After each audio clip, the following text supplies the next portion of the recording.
আমি ভাপা পিঠা বানাবো। এই যে প্রেসার কুকারেই বানাবো। প্রেসার কুকারে আমি পানিটা ফুটতে দিয়ে দিয়েছি। আর এই যে এখানে এই যে এই বাটিটাই বানাবো। প্রথমে এই যে আমি চালের গুঁড়াটা সুন্দর মতন দিয়ে নিলাম, আর একটু দিব। দেওয়া হয়ে গেলে ভালোভাবে এই যে বিছিয়ে দিব সুন্দর করে।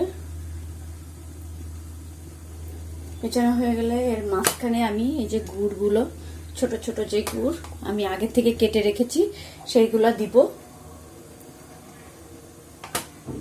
গুড়টা একটু বেশি দিলে হয় কি পিঠাটা খেতে বেশি মজা লাগে। এখন আমি এর ভিতরে দিয়ে দিচ্ছি নারকেল কুচি করে রাখা, মানে কুড়ানো। এর উপরে আমি আবারও এই যে গুঁড়াটা আবারও দিয়ে আমি আলতো হাতে একটু চেপে দিব। আমি এর ভিতরে এই যে এটা হলো আপনার তেল ঢালার যে কি বলে এটা, ফানিল। সেই ফানিলটা বড় সাইজের একটা ফানিল নিয়ে নিলাম। এখন আমি এর ভিতরেই আমি পিঠাটা বানাবো। তো আমি এখানে একটা দেখেন সুন্দর করে আগে থেকে আমি কেটে রাখা একটা কাপড় এটা দিয়ে দিব, ঢেলে দিব।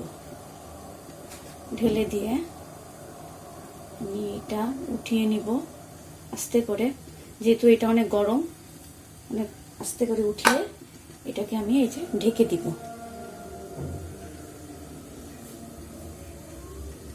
পিঠাটা সারা সবগুলা পিঠা এই যে বানানো হয়ে গেছে গরম গরম।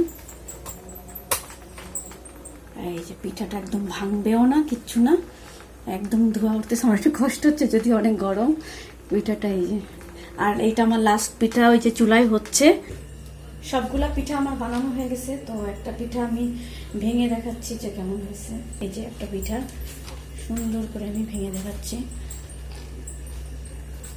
এই যে কতটা সুন্দর হয়েছে দেখেন, একদম মানে পারফেক্ট হয়েছে। আমি আগেও বানিয়ে আমার বাসার সবাইকে খাওয়াইছি, সবাই বলছে না অনেক টেস্ট হয়েছে, আর পিঠাটা অনেক সুন্দর হয়েছে, সফট হয়েছে। তো আজকে এই পর্যন্ত। সবাই ভালো থাকবেন, সুস্থ থাকবেন। আল্লাহ হাফেজ।